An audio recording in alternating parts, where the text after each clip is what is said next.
ప్రకటన గ్రంథము 6వ అధ్యాయము 3-4 చదువుదాం. యేసయ్య రెండవ ముద్ర పరలోకములో విప్పినప్పుడు రమ్ము. రెండవ జీవి అక్కడ ఏమిటి అని అంటే, మొదటి జీవి సింహం వంటిది, రెండవ జీవి దూడ వంటిది. రెండవ జీవి దూడ వంటిది. రెండవ ముద్ర చూపినప్పుడు ఆకాశ పరమ యెరూషలేములో లేక పరలోకములో దేవుడు ఆ జీవ గ్రంథానికి ఉన్న ఆ 7 ముద్రలో రెండవది విప్పినప్పుడు రెండవ జీవి రమ్ము అని ప్రకటించింది. అంటే వచ్చి చూడుము అనే మాట పరలోకములో యోహాను గారు అక్కడ ఉన్నాడు కనుక, ఆత్మతో తీసుకెళ్ళాడు కనుక ఆయన చూశాడు. అది దేవుని స్తోత్రం. రైట్. రెండవ జీవి ఎవరు? ఆమేన్ అని చెప్పింది, రమ్ము అని చెప్పింది ఎవరు? రెండవ జీవి అంటే దూడ, అంటే కెరూబే కానీ ఆ రూపం అలా ఉందని రాశాడు అక్కడ. తర్వాత చదువుదాం. అప్పుడు ఎర్రనిదైన వేరొక గుర్రము బయలువెళ్ళెను. మనుషులు ఒకరినొకడు మనుషులు చంపుకొనున్నట్లు భూలోకములో సమాధానం అనేది లేకుండా చేయుటకు ఈ గుర్రం మీద కూర్చున్నోడికి అధికారము ఇవ్వబడింది. నా వైపు చూడండి అందరూ, హల్లెలూయా చెప్పండి అందరూ. వీడికి ఒక అధికారం ఉందంట. ఆ శ్రమల కాలం, అసలు ఆ శ్రమల కాలమే సాతాను గాడి పెచ్చి మీరిపోయి ఇష్టానుసారంగా చేసే కాలం అది. ఆ 7 సంవత్సరాల శ్రమల కాలములో 3 రకాలైన శ్రమలు ఉంటాయి. ఆ 7 సంవత్సరాల భయంకరమైన శ్రమల కాలంలో 3 రకాలైన శ్రమలు ఉంటాయి. ఒక్కొక్కటి చాలా భయంకరంగా ఉంటాయి. అయితే వాటిని ఇంకా మనము ఆ విధానంలోకి, ఆ శ్రమల యొక్క ధ్యానాల్లోకి వెళ్ళలేదు. కానీ ప్రారంభమైతే అయింది. దేవుని స్తోత్రం. సంఘం ఎత్తబడిన తర్వాత దేవుడు జీవ గ్రంథానికి ఉన్నటువంటి ఆ 7 ముద్రలు విప్పుతూ ఉండగా జరిగే కొన్ని కార్యాలు ఇవన్నీ. హల్లెలూయా. జీవ గ్రంథానికి ఉన్న 7 ముద్రలో రెండవది విప్పినప్పుడు రెండవ జీవి ఏం చెప్పింది? రమ్ము అని చెప్పినప్పుడు ఎర్రనిదైన వేరొక గుర్రం బయలు వెళ్ళిందంట ఈ భూమి మీదకి. ఈ భూమి మీదకి ఎర్రని గుర్రం ఒకటి వచ్చింది. ఆ గుర్రం మీద కూర్చున్నవాడు మనుషులు ఒకరినొకరు చంపుకునేటట్టు చేస్తాడంట. భూలోకంలో సమాధానం లేకుండా చేస్తాడు. వాడికి కత్తి ఇవ్వబడింది. అలాగే ఈ గుర్రం మీద కూర్చున్న వారికి అధికారం ఇవ్వబడెను, మరియు అతనికి ఒక ఖడ్గం ఇవ్వబడెను. అంటే ఈ వ్యక్తి ఎవరైతే ఉన్నాడో అతడు మనుషుల్లో చంపుకునేటట్టు చేస్తాడు. నా వైపు చూడండి అందరూ, పరధ్యానంగా ఉండకుండా చక్కగా వాక్యం వినండి. మనిషి మనసు ఎలాంటిదో చెప్పనా? రెప్ప పాట్లో పరధ్యానంలోకి వెళ్ళిపోతుంది. ఇక్కడే ఉంటావు కానీ వేరే ఒక ఆలోచనలోకి వెళ్ళిపోతుంది. సాతాను గాడి భ్రమ పెడుతుంటాడు. జాగ్రత్త. కాస్త వాక్యాన్ని శ్రద్ధగా ఆలకించండి, కాన్సన్ట్రేషన్ చేయండి వాక్యం మీద. ఆమేన్. బాధ ఆల్రెడీ ఒకటి ఉంది నాకు, సంఘాల్లో ఉన్న వాళ్ళందరూ రావట్లేదు, వాక్యాలు వింటలేదు. ఏంటి, నాకేం సంబంధం లేదు, నేనైతే మంచిగా చేస్తాను, నా డ్యూటీ నేను చేస్తున్నాను. సర్వశక్తి గల దేవుడు అన్ని తీర్పులోకి తీసుకొస్తాడు. అది సంఘం కావచ్చు, ఎవరైనా కావచ్చు, బిడ్డలైనా కావచ్చు, ఈ సంఘం కావచ్చు, ఇంకేదైనా కావచ్చు. దేవుడైతే లెక్కలోకి తీసుకొస్తాడు. లెక్క కంపల్సరిగా ఈ సంఘస్థుల్ని అందరిని అడుగుతాడు. 4 సంఘాల్లో ఉన్న ప్రతి ఒక్కరిని ఒక రోజు అడగకపోతే అప్పుడు అడగండి. నా పేరు పాస్టర్ చరణే కాదు, ఖచ్చితంగా రేపు దేవుడు లెక్క అడగకపోతే అప్పుడు అడగండి. అడుగుతాడు నిస్సందేహంగా. దేవుడు ప్రతి దానికి లెక్క అడుగుతాడని వాక్యం తెలియజేస్తుంది.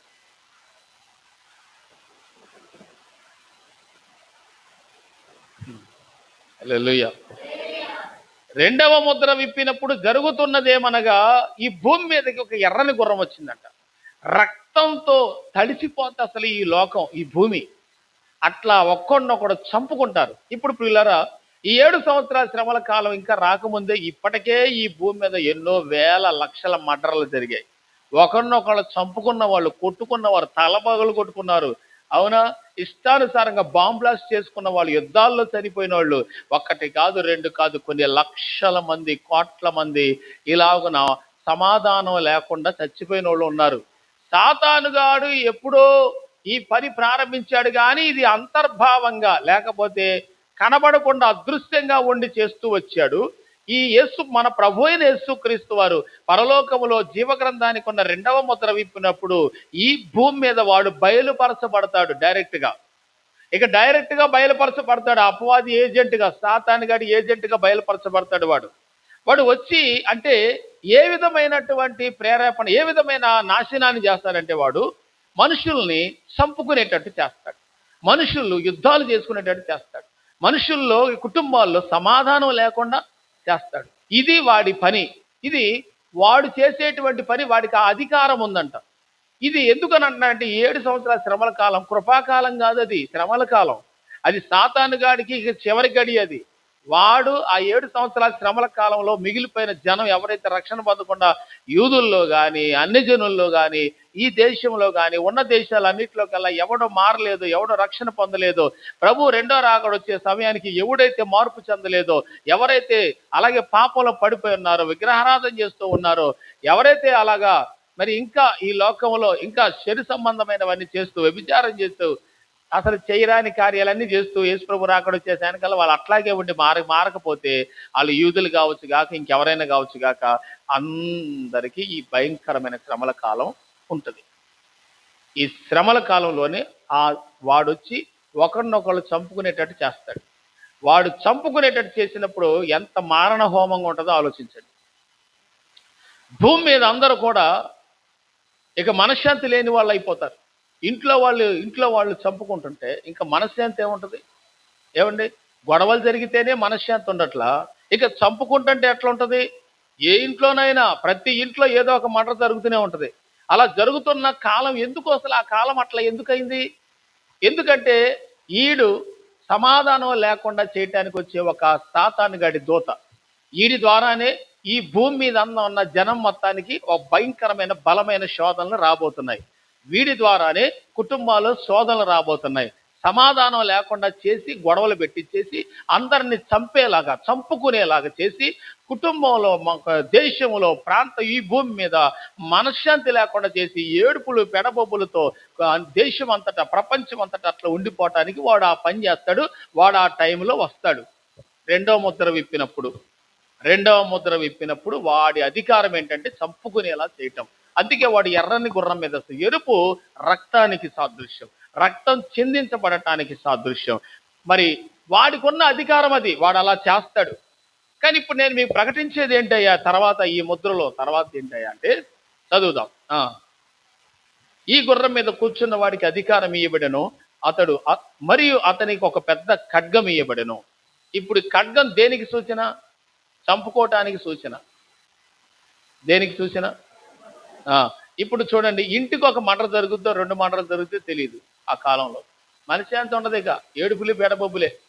ఎక్కడ ఏ సిచ్యువేషన్ చూసినా, ఏ గ్రామం చూసినా, ఏ పరిస్థితి చూసినా, అసలు ఎక్కడ చూసినా ఇదే పరిస్థితిగా ప్రపంచం అంతా ఇదే ఉంటుంది. ఏంట్రా కథ అంటే ఈ భయంకరమైన శ్రమల కాలం మొదలైంది అని అప్పుడు అర్థమైంది. ఎవడికన్నా కాస్త వాక్యం తెలిసినోడు మారుమనసు పొందకుండా వాక్యం తెలిసినోడు ఉంటే వాడికి అర్థమైంది, అమ్మో మా వాళ్ళు అందరూ వెళ్ళిపోయారు, ఇంట్లో వాళ్ళందరూ అదృశ్యం అయిపోయారు, నా బిడ్డ చెబుతూనే ఉంది నేను మారుమనసు పొందలేదు, రక్షణ పొందలేదు, కానీ నా బిడ్డ నేను చూస్తున్నాను కానీ మా ఇంట్లోంచి మాయమైపోయి వెళ్ళిపోయింది, నా భార్య కూడా ఎంత చెప్పినా లేదు, తాగి నేను ఎట్టే ఏడిచాను, నా భార్య కూడా పరలోకానికి వెళ్ళిపోయింది, కళ్ళ ముందు చూస్తుండగానే సర్టిఫికెట్ కూడా అదృశ్యం అయిపోయింది, ఓరు నాయన నేను కన్న బిడ్డలు మొత్తం పోయారు, నేను ఒక్కడనే మిగిలానరా, ఎందుకురా నాకు ఈ బతుకు అనుకుంటాడంట. వాడు చచ్చిపోదామని కొంతమంది పోయిన వాడికి ఆ 7 సంవత్సరాల శ్రమల కాలంలో సావు రాదు. వాడు దూకుతాడంట బావిలోకి పోయి, అయినా సావు రాదంట. పొడుచుకున్నా కొంతమందికి సావు రాదు. అలాంటి శాపగ్రస్తమైన కాలం అది. అలాంటి భయంకరమైన దుర్దినాలు రాబోతున్నాయి. రాకడ ఒక్కసారి కనుక అట్లా వచ్చి మెరుపు వాళ్ళు వెళ్ళిపోయిందో 7 సంవత్సరాల శ్రమల కాలం బిగిన్.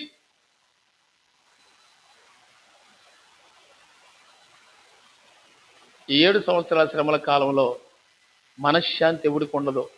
కానీ మనశ్శాంతి ఉండేది, నెమ్మది ఉండేది, పెళ్లి బిందులో ఉండేది ఎవరంటే క్రీస్తునందు అంగీకరించి మారుమనసు పొంది రక్షణ పొందిన వాళ్ళు, తమ్మును తాము పవిత్రంగా కాపాడుకొని పరిశుద్ధులుగా బతికిన వాళ్ళు. అదిగో 7 ఏళ్ల పెళ్లి విందులో ఉంటారు, గొర్రెపిల్ల వివాహ మహోత్సవంలో ఉంటారు. 7 సంవత్సరాలు వాళ్ళు ఆనంద సంతోషాలతో ఉంటారు. హల్లెలూయా. ఈ ఆనందం ఎవరికి? క్రీస్తునందు ఉన్న వాళ్ళకి మాత్రమే. 7 సంవత్సరాలు పరలోకపు విందులో ఉంటారు. మామూలు విషయం కాదు. ఆయనే వడ్డిస్తాడని వాక్యంలో రాయబడి ఉంది. ఆయనే ఆ విందు చేస్తాడంట. విందులో వడ్డించేది ఆయనే, విందులో అన్ని చూసుకునేది ఆయనే. ఆ విందు మన కోసమే ఏర్పాటు చేస్తున్నాడు. దేవుని స్తోత్రం చెప్పి. అది మామూలుగా 1 రోజు కాదు, 2 రోజులు కాదు, 7 సంవత్సరాల పెళ్లి విందు. మీరు ఆలోచించండి, ఒక్కసారి పెళ్ళికి వెళ్ళి ఒక 1,00,00,000 ఖర్చు పెట్టిన పెళ్ళికి వెళ్ళి అందులో పాతిక నుంచి 30 లక్షల రూపాయలు విలువ చేసే మంచి భోజనం పెడితే దాన్ని తింటేనే మనకి సుక్కలు కనపడితే కళ్ళు తిరిగితే అబ్బా అసలు ఏం పెట్టాడు సార్, ఎన్ని పెట్టా తినలేకపోయాను అంటావు నువ్వు. ఇవన్నీ వేస్ట్ అయిపోయినాయి సార్, అసలు కడుపు నిండిపోయింది, అవన్నీ తినాల్సిన మిగిలిపోయినా ఏంట్రా అంటే అట్ట పెట్టాడు. దీనికే 25 లక్షలు దానికే నువ్వు ఎంత ఖర్చు ఇదైపోతే అసలు అక్కడ దేవుడు పెట్టే విందు అది. దేవుని స్తోత్రం చెప్పండి. ఆ విందుకి నువ్వు అసలు అక్కడికి పోయి ఆ పరిమాణం ఒక రోజా కాదు, 7 సంవత్సరాలు తినగలిగినంత రుచి కలిగినది. దేవుని స్తోత్రం. 7 సంవత్సరాలు తినగలిగినంత. హల్లెలూయా. ఇక ఆలోచించండి దేవుని విందు ఎలా ఉంటుందో. హల్లెలూయా. అదొక మహా ఆనందం. ప్రభు చిత్తం అయితే పెళ్లి విందు గురించి ఎప్పుడైనా మాట్లాడుకుందాం. పెళ్లి విందు అంటే తినడానికి పోవటం అనే కాదు, కానీ అక్కడ ఆత్మీయ ఆనందం కూడా ఉంటుంది. దేవుని స్తోత్రం. ఎంతో మంది పరిశుద్ధులు కలుస్తారు, ఎంతో మంది మహాపరిశుద్ధులు కలుస్తారు. అబ్రహాం దగ్గర నుంచి, ఇస్సాకు దగ్గర నుంచి, ఆదాము దగ్గర నుంచి అందరూ కూర్చుంటారు ఆ లైన్లో. పొరపాటున నా లైన్లో ఆదాము కూర్చుంటే నేను అడుగుతా, ఏ ఆదాము గారా నువ్వు చేసిన పని ఏందయ్యా అని అడుగుతా. దేవుని ఊరికే చెప్తున్నా సరదాగా. ఉంటారు కదా వాళ్ళందరూ అక్కడ. అబ్రహాం గారు హ్యాట్స్ ఆఫ్, నీ బిలీవ్, నీ విశ్వాసం ఎంత గొప్పది. అబ్రహాం గారు పక్కనే ఊరికి అంటున్నా, నిజంగా ఆ ధన్యత దొరికింది అంటవా. అంతమందిలో ఎక్కడ కూర్చుంటాడు ఆయన? ఏ స్థానం ఇస్తాడు దేవుడు ఆయనకి? మనం ఏ స్థానంలో కూర్చుంటాము? అన్ని స్థానం వరుసగా సింహాసనాలు ఉంటాయి. దేవుని స్తోత్రం. మామూలు కుర్చీలు కాదు, సింహాసనాలు ఉంటాయి. దేవుని స్తోత్రం. ఓ కోట్ల సింహాసనాలు, ఒక్కటే బంతేశ్వర రక్త విజయం. అసలు ఆయన పెడుతుంటే పరలోకంలో ఉంటుంది, ఆ మజానే వేరు. అక్కడికి వెళ్ళి 7 ఏళ్ళు పెళ్లి విందులో కూర్చొని, ఇది పెళ్లి విందే సార్, ఇంకేం లేదాడా. రోజుక విందు వేసి రక్తం విజయం, లెక్కే వేరు. నేను మీకు ఒక విషయం చెప్తా. ఈ పెళ్లి విందు రోజుకి ఒక 3 రోజులు పెళ్లిళ్ళు తగిలినాయి అనుకుందాం మీ అందరికి. 3 రోజులు, వారం రోజులు, ఒక వారం. ఒక్కొక్కళ్ళు ఒక్కొక్క రకంగా చేస్తారా? పోనీ చేసిన ఐటమ్స్ తగులుతాయా మీకు? వాళ్ళు సింకిందం బిర్యానీ చేస్తే అదే పెళ్లి కనుక అదే వేరే అది అలాంటి పెళ్లి అయితే వాడు అదే చేస్తాడు, మళ్ళీ అదే తింటాడు. అవునా? ఒకడు వెజిటేరియన్ చేస్తే మళ్ళీ వాడు అయ్యే చేస్తే వాడు అది కూడా తింటాడు. అంటే నువ్వు తిన్నే మళ్ళీ తగులుతాయి నీకు. కానీ పరలోకంలో అట్ట కాదు. దేవుని స్తోత్రం చెప్పండి. నువ్వెన్నడూ రుచి చూడని పదార్థాలతో తృప్తిపరుస్తాను నేను. నేనేమనుకుంటున్నానంటే మన్నా తినాలని ఉంది నాకు. దేవుని స్తోత్రం. ఇస్రాయల్ తిన్నారే, అసలు అది ఎట్లుంటుందో టేస్ట్ చూడాలి. దేవుని స్తోత్రం. అసలు ఎవరు ఆలోచించలే ఎంతవరకు దాన్ని చెప్పటమే, కానీ నేను కూడా తినాలని ఆశ. అది ఎట్లుంటుందో తెలియదు. అసలు ఎస్ప్రూవ్ పెట్టాడు కదా వాళ్ళకి. 47 తిన్నారంటే మామూలు విషయమా? ఇవాళ రోజును అట్టేసుకుంటే రేపు పొద్దున ఇది ఎవడు తింటాడని బ్యాచ్ మంది. ఏసు రక్తమే. వాళ్ళు 47 తిన్నారంటే పాపం గ్రేటే. సరే, తిండి గురించి పక్కన పెడదాం. నేను అనేది ఏంటంటే, మనము ఆ 7 ఏళ్ల పెళ్లి విందులో మహా ఆనంద సంతోషాల గానాలతో ఉంటాం. హల్లెలూయా. అద్భుతమైన మంచి ద్రాక్షరసం, ఆరోగ్యకరమైన ద్రాక్షరసం దేవుడిచ్చే విందది. దేవుడిచ్చే విందది. ఆమేన్. ఓకే. ఈ భూమి మీద ఏమో మరి ఎట్లుంటుందంట? ఇప్పుడు అది చెప్పాగా. ఇప్పుడు ఇది ఎట్లుంటుంది చెప్పండి? చంపుకోవటం, నరుక్కోవటం, మనశ్శాంతి లేకుండా పోవటం, భయంకరమైన పాపం, ఇంకా ఇంకా పెచ్చిమీరిపోద్దంట. ఇదంత నరకంగా ఉంటుంది అసలు 7 ఏళ్ళు. మరి అక్కడ ఎట్లుంటుంది? ఎంత హాయిగా, ఎంత సంతోషంగా, అది చెప్పనశక్యము కానంత ఆనందం అక్కడ. అసలు యేసుప్రభువే తిరుగుతూ ఉంటాడు. అన్ని అందినాయా నా బిడ్డలకు, అన్ని అందినాయే నాన్న. చూడండి, దేవదూతలందరూ బిజీగా ఉంటారు. హల్లెలూయా. ఇక్కడ ఏం చేస్తారు? చంపుకుంటారు, నరుక్కుంటారు. ఇక్కడ ఏడుపులు, పెడబొబ్బులు. వామ్మో ఏంది రెట్ అయిపోయింది. వీడు మిగిలినోడు అందరూ సపోజ్ కుటుంబంలో 6 ఉన్నారనుకో, 6లో 5 వెళ్ళిపోయారు అనుకో, ఒక్కడే మిగిలిన. ఇంతమంది పరలోకానికి నేను మాత్రం ఎందుకు, నేను కూడా చచ్చిపోతాను అనుకున్నా కానీ వాడికి సావు. పోనీ ఇంకెవరు మిగిలారు? నన్ను చంపండి నన్ను అంటే ఇంకోటి వచ్చి చంపడు. ఈడెందుకు చావడానంటే అందరూ వెళ్ళిపోయారు కాబట్టి ఒక్కడే మిగిలిపోయాడు. అదో భయంకరమైన వేదన. కళ్ళ ముందు అందరూ మెస్ అయిపోతే అదో భయంకరమైన వేదన. ఎంత ప్రేమగా పెంచుకున్న చిన్న బిడ్డలు కూడా, వాళ్ళు నీ ఒళ్ళో ఉన్న బిడ్డలు కూడా మాయమైపోతారు, అదృశ్యం అయిపోతారు. ఎంతగా ప్రేమగా పెంచుకుంటుంది తల్లి రక్షణ లేదు. అద్భుతమైన కుమారుడు పుట్టాడు, వాడు 6 నెలలో 7 నెలలో ఉంటే చూడటానికి చబ్బీగా చాలా బాగున్నాడు. అంత ప్రేమగా ఉన్న తల్లి గూడిలో ఉన్నాడు కూడా రాకడు తెల్లిపాటుగాడు. తల్లి వదిలిపెడతా అంతే, వదిలేయటమేగా. ఏసు రక్తమే.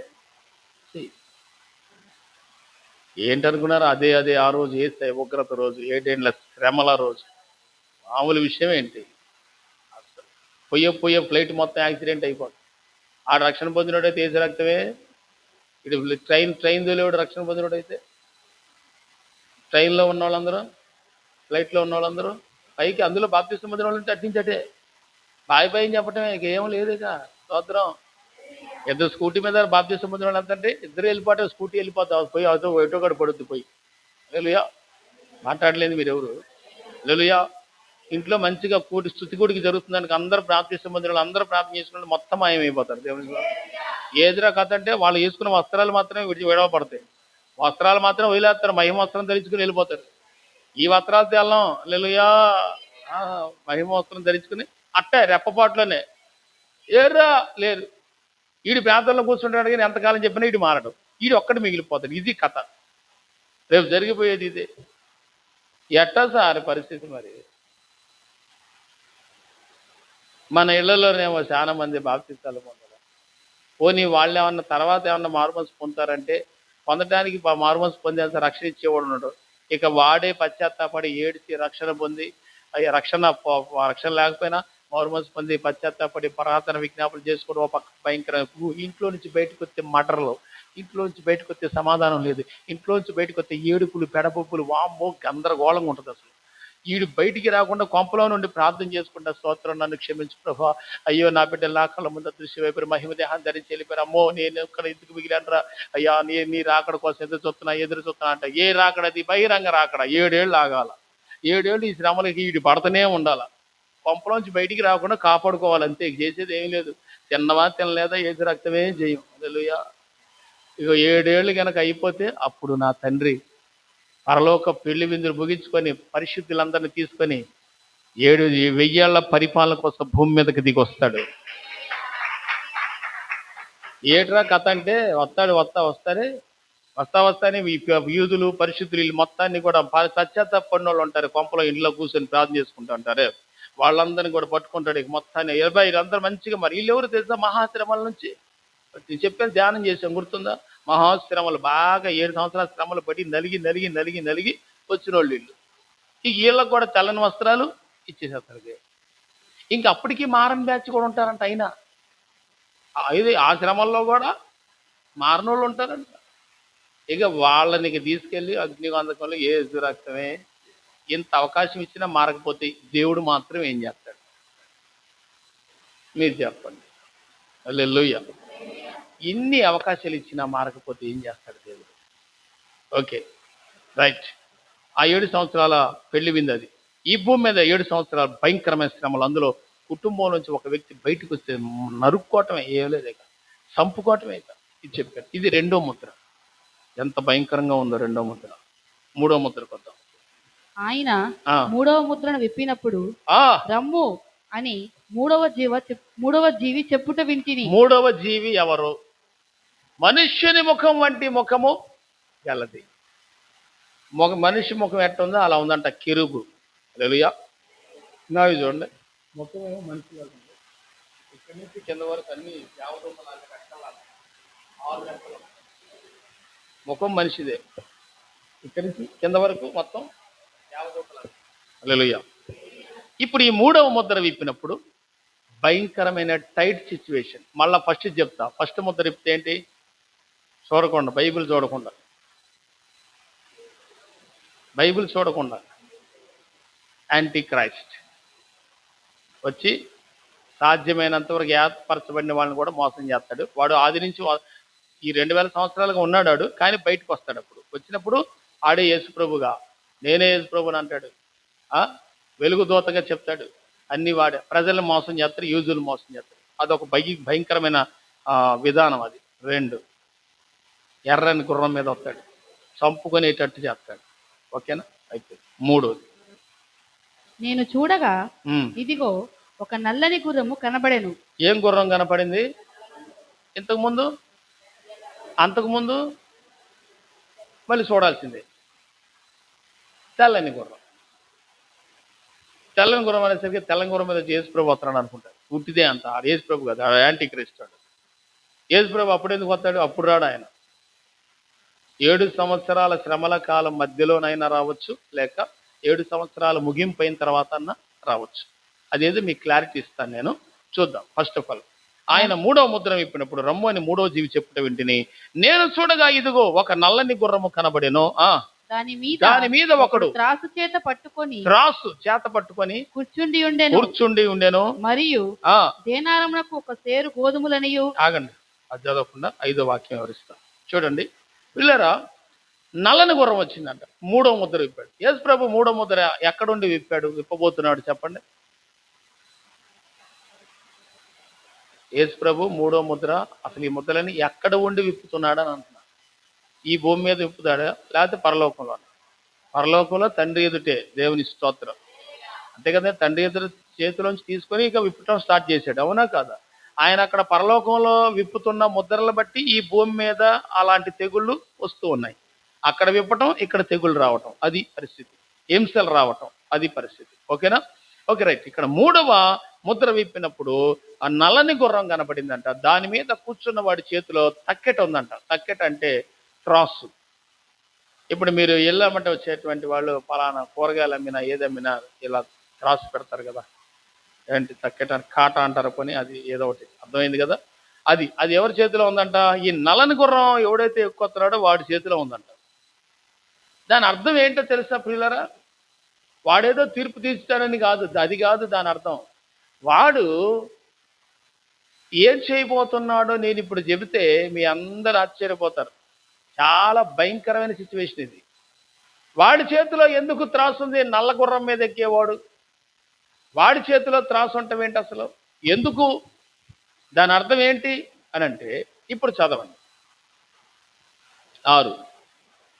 మరియు దేనారమునకు ఒక సేరు గోధుమలనియు, దేనారమునకు 3 సేర్ల యవలనియు, నూనెను ద్రాక్షారసమును పాడు చేయవద్దనియు ఆ 4 జీవుల మధ్య ఒక స్వరము పలికినట్టు నాకు వినపడెను. హల్లెలూయా చెప్పండి. నల్లని గుర్రం మీద ఒకడు ఎక్కి వస్తా, వాడి చేతిలో తక్కెట ఉంది లేకపోతే కాటా ఉంది. దాన్ని గురించి కాకుండా పరలోకములో 4 జీవులు చెప్పిన 4 జీవుల మధ్యలో నుంచి ఒక మాట వచ్చిందంట. 4 జీవుల మధ్యలో నుంచి ఒక మాట వచ్చిందంట.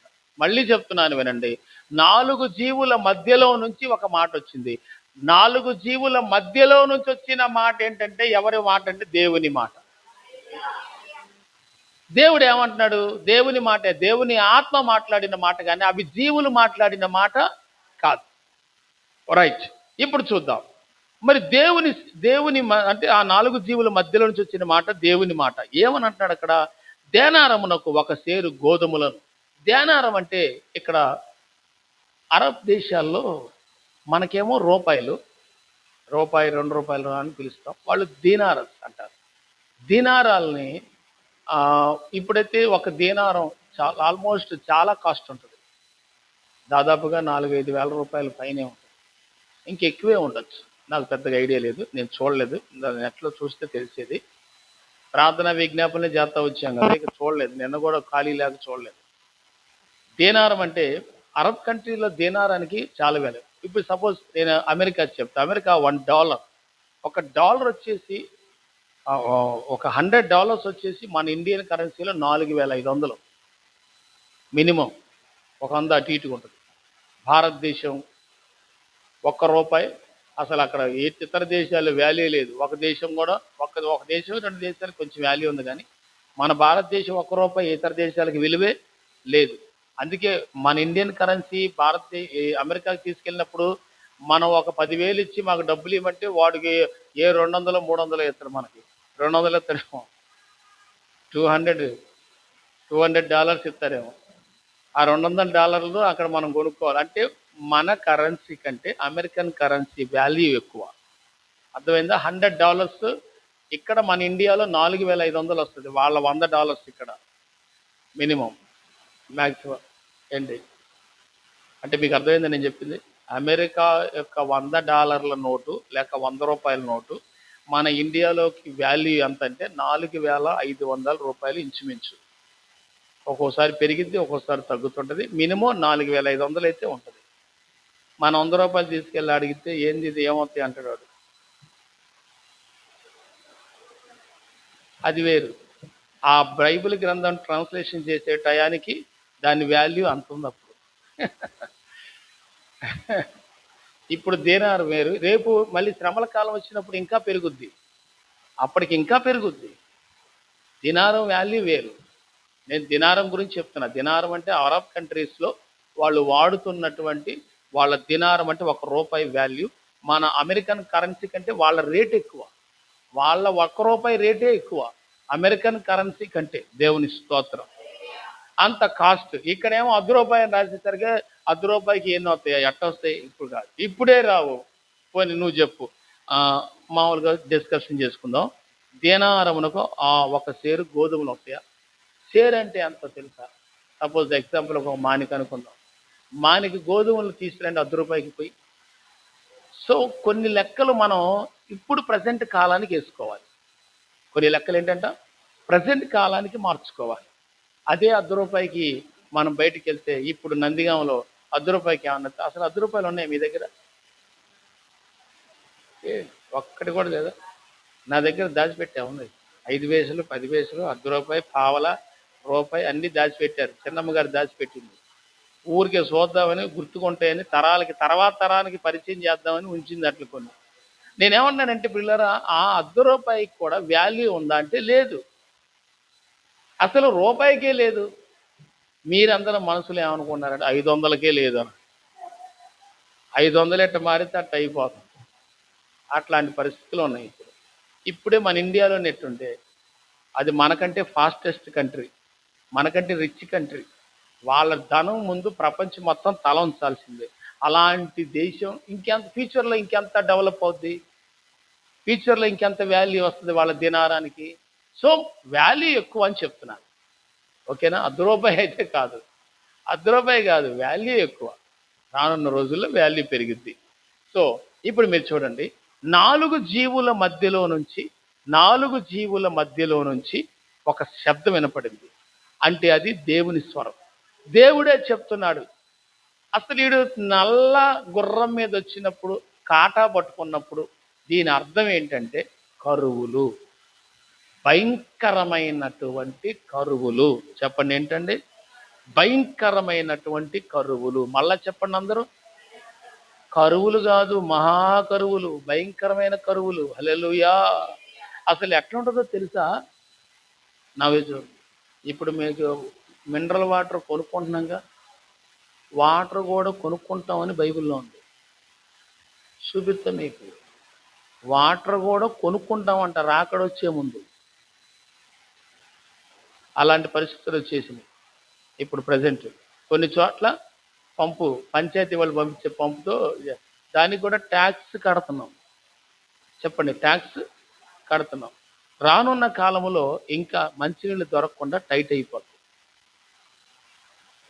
ఇప్పుడు మంచినీళ్ళు దొరకాలంటే నువ్వేం చేస్తావు తెలుసు? ఇంటికి అట్టిస్తారు తెలుసా? నా వైపు చూడండి.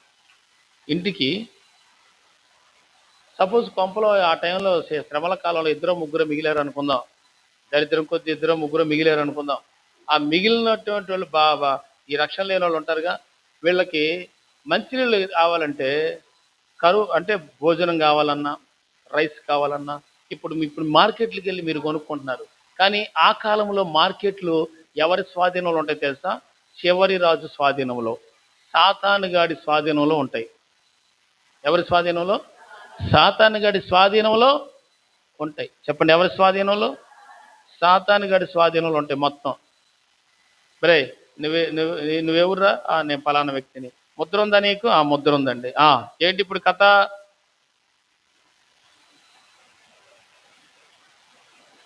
Video pass.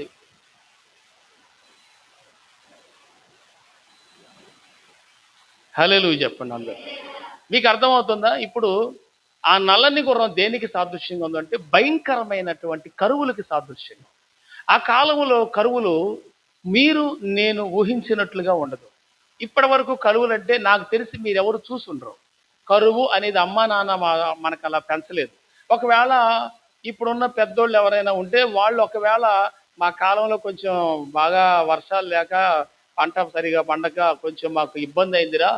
మా అమ్మ చెప్పింది, మా అమ్మమ్మ ఏం చెప్పిందంటే వాళ్ళ టైంలో భయంకరమైన కరువు ఏదో వచ్చిందంట. వాళ్ళు నూకలు దొరకటమే కష్టమైనట్టుగా చెప్పింది ఒకసారి నాకు. అది ఆ నూకలు దొరికితే దాన్ని జావ చేసుకొని తాగారంట వాళ్ళు ఆ టైంలో. నేను మీకు చెప్పేదంటే వాళ్ళకి అయ్యన్నా దొరికినాయి, మనకు అవి కూడా దొరకని పరిస్థితి రాబోతుంది. ఎందుకని ఈ కరువుల కాలం అంత భయంకరం అంటే, మీకు తెలుసా భూమి మీద కరువులు వస్తే ఎట్లా ఉంటుందో ఎప్పుడైనా చూసారా? కరువు అనేది ఎవరైనా ఎక్స్ప్లెనేషన్ ఇవ్వాలంటే, తెలుసుకోవాలంటే, ఎగ్జాంపుల్గా చెప్పాలంటే యుగాండా, సౌత్ ఆఫ్రికాలో యుగాండా అనే ఒక దేశం, ఒక రాష్ట్రం ఉంది. చాలా భయంకరమైనటువంటి కరువులు ఉంటాయి సౌత్ ఆఫ్రికాలో. ఎలాంటి కరువు తెలుసా? సౌత్ ఆఫ్రికాలో ట్రైన్ జర్నీ చేసినప్పుడు, అంటే ఎవరైనా చేస్తే, అక్కడ ఒక అరటికాయ తిని ఆ తొక్క ప్లాట్ఫామ్ మీద వేస్తే ఒకవేళ దాని మీదకి 10 మంది పిల్లలు వచ్చి పడతారు. అంత భయంకరమైన కరువు మీరు ఎప్పుడు చూసుండరు. అది అరటికాయ తొక్క కోసము 10 మంది వచ్చి పడతారు. అంత భయంకరమైన కరువు ఉంది అక్కడ. చారిటీలు, ఐక్యరాజ్య సమితి కానీ ఇప్పుడు ఉన్నటువంటి పరిస్థితులు అన్నీ కూడా చాలా సహాయపడటానికి వెళ్తున్నారు. ఇంకా అయినా భయం, పెద్ద ఖండం కదండి, ఎంత అని చేస్తారు ఏంటి. ఆ తర్వాత అక్కడ విచిత్రంగా ఏంటో తెలుసా, అక్కడ అదొక చెట్టు ఉంటుంది. ఆ చెట్టు చెట్లు ఉంటాయి, వాళ్ళు ఆ చెట్లు నరికి వాటిని తొక్కలన్నీ తీసి వాటిని నరికి ఎండబెట్టి వాటిని పిండి చేసి, పిండి ముద్దగా చేసి అది తిని బతుకుతారు వాళ్ళు. అదొకటి. రెండో సిచ్యువేషన్, ఇంకా దానికంటే ఘోరం చెప్తున్నానండి. అమ్మా మీరేమంతా వినండి, దానికంటే ఘోరం ఏం చెప్తున్నాను. అదేంటంటే అక్కడ ఒక మెత్తటి మట్టి దొరికింది కొండల ప్రాంతంలో, చాలా సున్నితమైన మట్టి. ఆ మట్టితో చిన్నగా అట్లులాగా పోసుకొని ఆ మట్టి తింటారు. అది తినేవాళ్ళు కూడా ఉన్నారు. ఇప్పుడు కావాలంటే గూగుల్ సెర్చ్ చేసి చూపిస్తాం మీకు, చూడండి. డొక్కలు ఎండిగిపోయి, సరిగా ఆహారం దొరక్క, సరైన ట్రీట్మెంట్ దొరక్క, రోగం వస్తే స్వస్థపరిచే ఇది లేక, భయంకరమైనటువంటి కరువుల మధ్యలో సౌత్ ఆఫ్రికా ఖండంలో కొన్ని దేశాలు, కొన్ని రాష్ట్రాలు అట్లా ఉన్నాయి. కరువు అంటే అది చూస్తే చాలా కన్నీరు వచ్చేస్తుంది, మామూలుగా కాదు.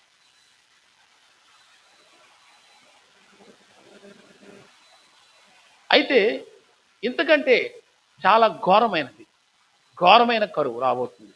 ఇప్పుడు అది 7 ఏళ్ల శ్రమల కాలంలో 3వ ముద్ర విప్పినప్పుడు ఆ కరువుని ఇంకొంచెం ఎక్స్ప్లెనేషన్ ఇస్తా చూడండి. అది ఎలాగంటే, పంటలు పండవు, వర్షాలు పడవు. పంటలు పండవు, వర్షాలు పడకపోతే వర్షాలు పడవు, పంటలు పండవు. ఆ తర్వాత ఇప్పుడు ఉన్నది కొంచెం అయిపోద్ది. అప్పుడు పంటలు పండకపోతే ఏమవుతుంది? ఉన్నది ఏమవుతుంది? కొంచెం అయిపోద్ది. ఆ రోజుల్లో అప్పటికి ఉన్నటువంటి ఆహారం ఏదైతే ఉందో మొత్తం సాతానుగాడి స్వాధీనంలోకి, చివరి రాజు స్వాధీనంలోకి వెళ్ళిపోతాయి. మొత్తం అన్ని వాడు స్వాధీనం చేసుకుంటాడు. వాటర్ స్వాధీనం చేసుకుంటాడు. పంటలో ఏం మిగిలింది అది స్వాధీనం చేసుకుంటాడు. ఏంటి, ఈ భూమి మీద క్యాటిల్స్ ఏమున్నాయో అంటే బతికున్న జీవరాశులు అన్ని వాడి స్వాధీనంలోకి వెళ్ళిపోతాయి. అసలు ఒక్క మాటలో చెప్పాలంటే మొత్తం మనుషులు గెలుసులు, వాళ్ళ డేటా, వాళ్ళకున్నటువంటి బంధువులు ఎంతమంది ఉన్నారు, స్నేహితులు ఎంతమంది ఉన్నారు, ఆ కొంపలో ఇంట్లో ఎంతమంది ఉన్నారు, వాళ్ళకి ఏం పని చేస్తున్నారు, వాళ్ళ విధానాలు ఏంటి, వాడి బ్లడ్ గ్రూప్ ఏంటి, వాళ్ళ ఇంట్లో వాళ్ళు చేసే పని ఏంటి, అసలు వీళ్ళందరూ కలిసి నేను ఇచ్చే 666 ముద్ర వేయించుకున్నారా లేదా, నేను ఇచ్చే చిప్పు ఒకటి ఇస్తారు, చిన్న చిప్పు, 666 ముద్ర ఉంటుంది. అది నొసటి మీద కానీ చేతి మీద కానీ వేసుకుంటారు. బియ్యపు గింజ ఆకారంలో వచ్చింది మన్ని మధ్య చిప్పు, అది ఇక్కడ వేసుకుంటున్నారు ఫారినర్స్. అది వచ్చేసింది ఇప్పుడు.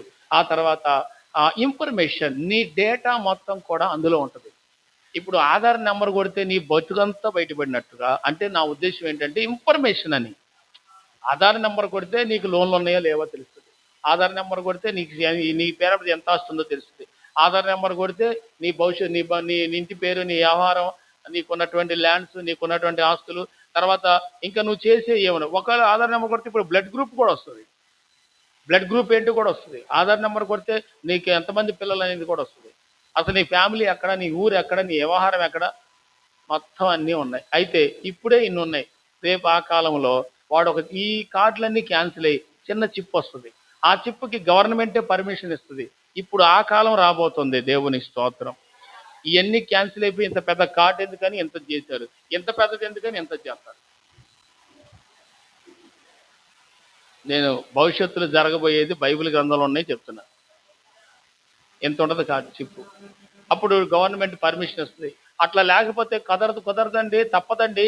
ఎక్కడికి వెళ్ళినా కోటా కాడికి వెళ్ళినప్పుడు స్కాన్ అవుద్ది. వచ్చావా? 666 ముద్ర ఉందా నీకు? ఉందండి. ఆ ముద్ర వేసుకున్నోడికే రేషన్, కోట, రైస్, నూనె. ఏమండి మా బావకి జ్వరం వచ్చింది బాబా, మరి కాయలు కొనుక్కోవాలంటే ఆ కాయలు అమ్మేవాడు కూడా వాడి బ్యాచే, ఆ కడవరాజు బ్యాచ్ కూడా ఉంటాడు. మొత్తం వాళ్ళోళ్ళే పని చేస్తుంటారు. వీడు అందరూ ముద్ర వేసుకుంటేనే ఇస్తానంటాడు వాడు.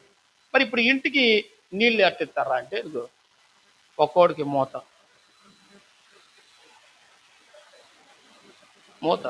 4 సుక్కలు 5 సుక్కలు పడుతుంది. ఒక మూత ఇస్తారు. ఇంట్లో ఎంతమంది ఉన్నారు?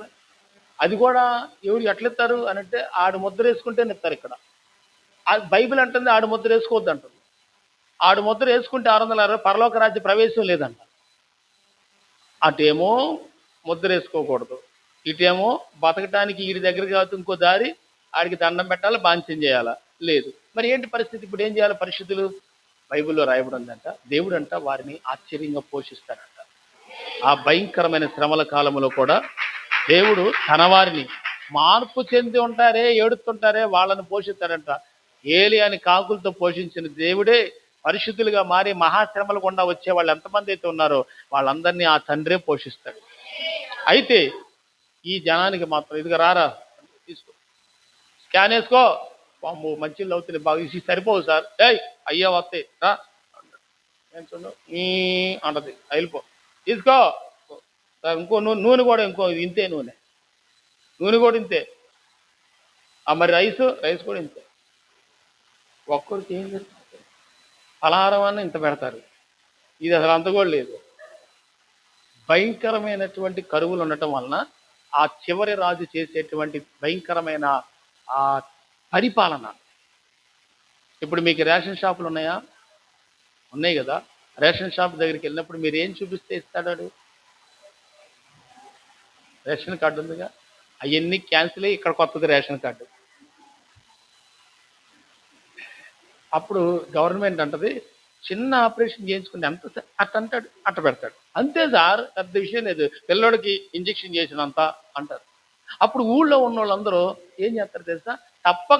వేయించుకోకపోతే తిండి లేదు, దేవుడి దగ్గర వేయించుకుంటేనేమో పరలోకం లేదు. హలో,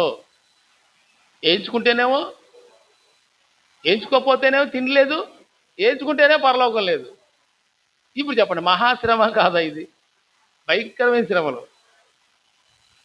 మరి పరిశుద్ధులు అంటే వాడి ముద్ర వేయించుకోవద్దు, వాడి సైతాన్ గడి ముద్ర అని కొంతమంది అట్టాగే భీష్మించుకొని కూర్చుంటారంట.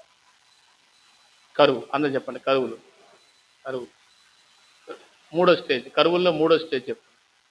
ఇకపోతే కరువుల్లో మూడో స్టేజ్ ఏంటంటే, నిన్ను కుటుంబంలో ఉన్న వాళ్ళందరినీ ఆడు పిలిచి ఆడికి మొక్కుమంటాడు. ఫస్ట్ ఆడికి దండం పెట్టాలి. అది కూడా ఎట్లా? వాడు డైరెక్ట్ కనపడతాడు ప్లాస్మా టీవీలో, మనకి టీవీలో కనుక కనపడుతున్నట్టుగానే వాడు అప్పటికి టీవీలు ఉండవు, అప్పటికి టెక్నాలజీ పెరిగిపోయి మొత్తం శూన్యంలోనే కనపడతాడు. శూన్యంలో టీవీ రాసుకోండి, అవసరమైతే కొన్ని సంవత్సరాల తర్వాత ఇవి రాబోతున్నాయి. శూన్యంలో టీవీ, ఎక్కడ పడితే వాడు అక్కడ ఆపరేట్ చేసేస్తాడు, వచ్చేస్తాడు. సార్ పలానా వాళ్ళు వీళ్ళు ఎంతమంది వేసుకోలేదు సార్ ముద్ర, వీళ్ళు ఏం చేస్తున్నారు? కొంపలో ప్రార్థన చేసుకున్నారు సార్, అర్జెంటుగా వాళ్ళు మన ముద్ర వేసుకుంటారా లేకపోతే చంపేయమంటారా? వేసుకుంటావా సత్తావా? ఇప్పుడు చెప్పండి, వేసుకుంటామా చచ్చిపోదామా? చచ్చిపోవటమేనా?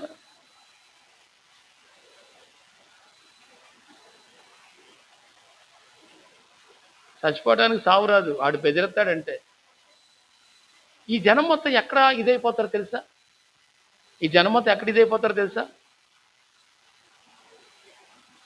ఎట్ట మరి? పిల్లలందరూ అన్నంతో అల్లాడిపోతారు. అంత ముద్దేం దొరికిద్దిగా. ఇంట్లో నలుగురు గురితే 4 మూతలు వస్తాయి, అంత బియ్యం వస్తాయి, కొంచెం నీళ్ళు ఇస్తాడు, ఎసరకు కూడా వస్తాయి రావు, మంచినీళ్ళు తాగటానికి కూడా ఉండవు.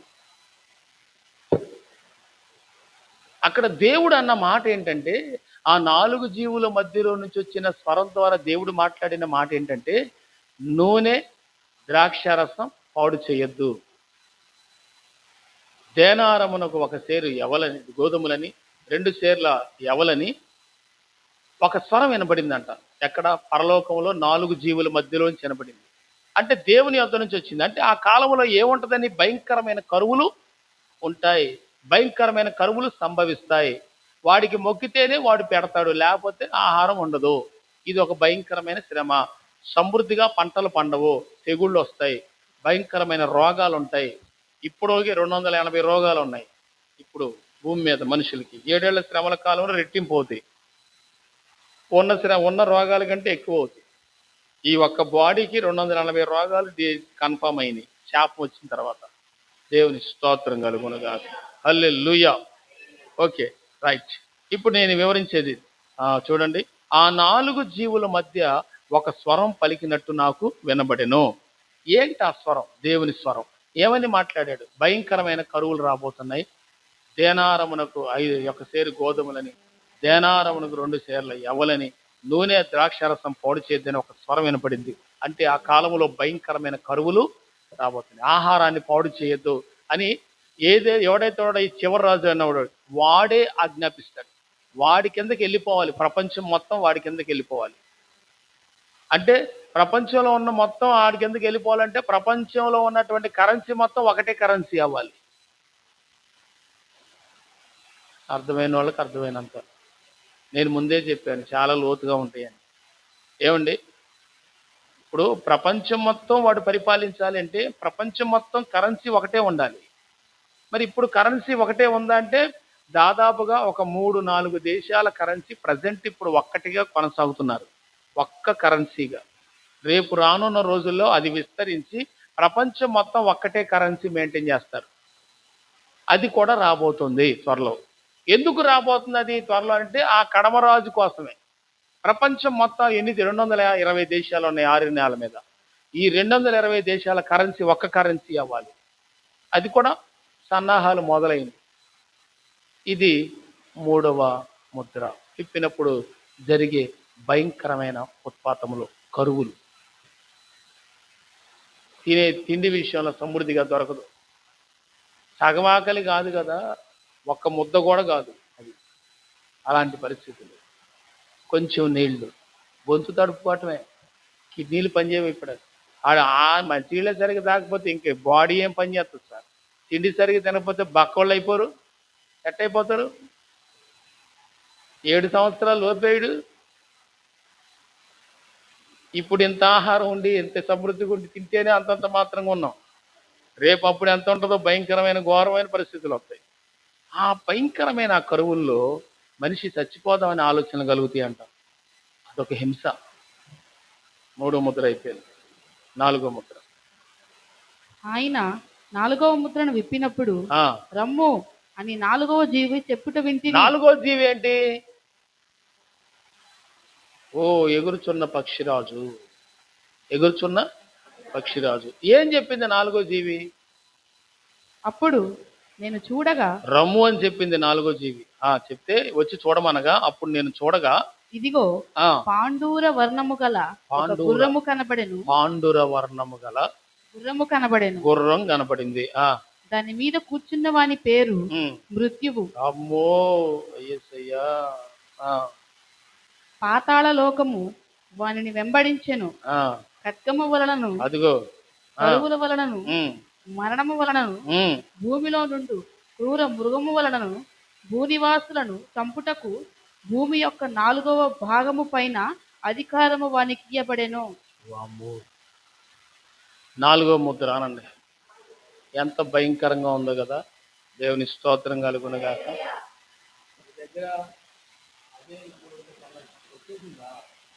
వెళ్ళాడు, నా జోన్ కూడా చూడలేదు నేను. అవునా, ముందే కృప వచ్చేసిందా? ఇంకా రాలేదేందని చూస్తున్నా నేను. ఓకే, నేను క్లోజ్ చేస్తాను. ఎందుకంటే 4వ ముద్ర గురించి సవిస్తారంగా వివరించడానికి టైం సరిపోదు. రేపు దాని గురించి ధ్యానం చేద్దాం. బట్ ప్రారంభించాం కాబట్టి ఒక్క మాట ఏంటంటే, అప్పుడు నేను చూడగా ఇదిగో పాండుర వర్ణము గల ఒక గుర్రము కనబడెను. పాండుర వర్ణం అంటే ఇక్కడ చచ్చిన శవం బాడీ ఎలాగైతే నీలి కలర్లోకి మారిపోతుందో దాన్ని పాండుర వర్ణం అంటారు. పాండుర వర్ణం. సూర్యుడు అస్తమించే సమయంలో అప్పుడప్పుడు ఎప్పుడన్నా ఒకసారి మీరు గమనించండి, అస్తమించిన తర్వాత అలా ఆ బాడీ ఆ కలర్ వస్తుంది, పాండుర వర్ణం. ఎందుకు అనంటే బాడీ సెల్స్ అని చనిపోయిన తర్వాత, బాడీలో సెల్స్ చనిపోయిన తర్వాత ఆ గ్రీనిష్గా దాని పద్ధతి ప్రకారం గ్రీనిష్గా వస్తుంది, లైట్ గ్రీన్గా అయిపోతుంది, లైట్ గ్రీన్గా అయిపోతుంది. ఆ వర్ణం ఇది. దీని మీద కూర్చున్నవాడు ఏ గుర్రం వంటిది? పాండుర వర్ణము గల గుర్రం. అలాంటి గుర్రం అంటే మృత్యువు. అది చెప్పండి ఏంటది? మృత్యువు మనుషుల మీదకి వచ్చేది, భయంకరమైనటువంటి మృత్యువు. ఈ మృత్యువు వాడు దాని మీద కూర్చున్న వాడి పేరు మృత్యువు. అసలు ఆ గుర్రం మీద కూర్చున్న వాడి పేరే, అటు కాకుండా మనకు అర్థమయ్యే భాషలో సావు. ఆ గుర్రం మీద కూర్చున్నవాడి పేరే సావు. ఎందుకు ఆడొచ్చాడు 4వ ముద్రకి చూస్తే, పాతాళ లోకం అంట వాణ్ణి వెంబడించాను. ఇప్పుడు చెప్పండి, పాతాళ లోకంలో ఎవరుంటారు? అపవాది, సాతాను గాడి దూతలు, శపించబడిన వాళ్ళు. వాళ్ళందరూ ఈ నెంబడిస్తూ ఉంటారంట. వామ్మో, భయం ఏట్లేదా మీకు? ఏంటి పాతాళ లోకం వాడిని వెంబడించిందంట అంటే దాని అర్థం ఏంటంటే, పాతాళ లోకములో ఉన్న దురాత్మ సమూహములన్నీ ఆడెమ్మటి వెళ్తున్నాయి. ఆడొస్తాడు అన్నమాట, అంత బలమైనోడు. ఆడి పేరు సావు, ఆడి పేరు మృత్యువు. ఇక వాడి దూతలు ఏం చేస్తారో, ఎంత భయంకరమైన స్థితిగతులు జరుగుతాయో చూద్దాం. భయపడకుండా రేపు అందరు వస్తే మీకు అర్థమైంది. హల్లెలూయా. 4వ ముద్ర గురించి రేపు ధ్యానం చేద్దాం. ప్రార్థన.